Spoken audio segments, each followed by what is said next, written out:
হঠাৎ চাকরি চলে গেল কিংবা পরিবারের কেউ অসুস্থ, সেই সময় যদি আপনার হাতে টাকা না থাকে তাহলে বুঝতে পারবেন এমার্জেন্সি ফান্ডের গুরুত্ব কত বেশি। আজকের ভিডিওতে আমরা আলোচনা করব এমার্জেন্সি ফান্ড কি, কেন প্রয়োজন, কিভাবে করবেন। আপনারা দেখছেন টাকা কথা বলে, আমি আছি শাহিন।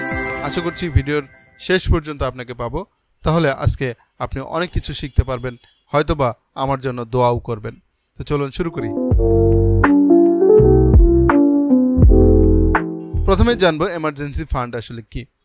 এটা হচ্ছে এমন কিছু টাকা যেটা আপনি শুধুমাত্র এমার্জেন্সি সিচুয়েশনেই ব্যবহার করবেন। হয়তোবা আপনার কখনো চাকরি থাকবে না, হয়তোবা আপনার পরিবারে কেউ অসুস্থ হবে, সেই সময়টাতে আপনি এই টাকা ব্যবহার করবেন আপনার শখ পূরণ করার জন্য, অথবা অপ্রয়োজনে কখনো এই টাকা খরচ করবেন না। প্রথমে হচ্ছে মানসিক শান্তি। যদি আপনার কাছে কিছু টাকা জমানো থাকে এমার্জেন্সি ফান্ড হিসেবে জরুরি প্রয়োজন পূরণের জন্য বা বিপদের দিনে কাজে লাগানোর জন্য, তাহলে মনে একটা শান্তি থাকবে যে আমার কাছে কিছু টাকা আছে, হঠাৎ করে কোনো বিপদ আসলেও আমি সেটা দিয়ে কভার করতে পারবো। পাশাপাশি আপনার কোনো ধরনের ঋণ না নিয়েও আপনি কিন্তু এই যে কোনো বিপদ থেকে সহজে উদ্ধার হতে পারবেন। এছাড়াও আপনার পরিবার থাকবে সুরক্ষিত, আপনি থাকবেন নিরাপদ। পাশাপাশি আপনার আর্থিক স্থিতিশীলতা বজায় থাকবে। যদি আপনার কাছে ইমার্জেন্সি ফান্ড না থাকে, দেখা গেল হঠাৎ করে আপনার প্রচুর টাকার প্রয়োজন হলো, তখন আপনি এদিক সেদিক থেকে টানাটানি করে টাকা এনে আপনি সেই প্রয়োজন পূরণ করলেন, কিন্তু এই যে আপনি এদিক সেদিক থেকে টাকা আনলেন, আপনার ঋণ হয়ে গেল। ফলে আপনি যে একটা স্মুথ গতিতে আপনার জীবনটা চলছিল সেটা কিন্তু আর স্মুথ থাকবে না। হঠাৎ করে আপনার জীবনে বিপর্যয় নেমে আসবে, আপনি ঋণগ্রস্ত হয়ে পড়বেন। আপনার ইনকামের সাথে আপনার ব্যয়ের সামঞ্জস্য রাখা তখন আর সম্ভব হবে না। তাই এটা কিন্তু খুবই ইম্পর্ট্যান্ট আমাদের জীবনে। তো এমার্জেন্সি ফান্ড এর জন্য কত টাকা দরকার, কত টাকা জমানো দরকার, তো সেটা আসলে প্রয়োজন যার যার দিক থেকে আলাদা হতে পারে।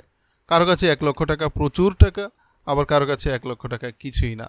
একটু উদাহরণস্বরূপ যদি বলি, ধরুন আপনার পরিবারের মাসিক খরচ 15,000 টাকা, তাহলে যদি কমপক্ষে 6 মাসের জন্য একটা এমার্জেন্সি ফান্ডের দরকার হয়, তাহলে মিনিমাম আপনার 90,000 টাকা লাগবে।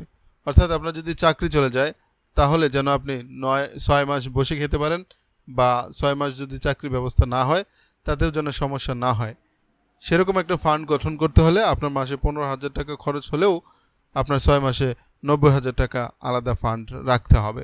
তাহলে দেখা যাবে যে আপনার একটা মানসিক শান্তি কাজ করবে। ফান্ড তৈরি করার জন্য সর্বপ্রথম আপনার লক্ষ্য নির্ধারণ করতে হবে যে আপনি প্রতিদিন বা প্রতি মাসে কত টাকা জমাতে চান, আর কত অ্যামাউন্ট আপনি আলাদা করে রাখতে চান, সেটা লক্ষ্য নির্ধারণ করুন। এমার্জেন্সি ফান্ডের জন্য আপনি আলাদা অ্যাকাউন্ট রাখুন, যাতে করে আপনি খুব সহজে এটা খরচ করতে না পারেন। এছাড়া এমন অ্যাকাউন্ট করুন যেন আপনার জরুরি প্রয়োজনে খুব সহজে টাকা তোলা যায়।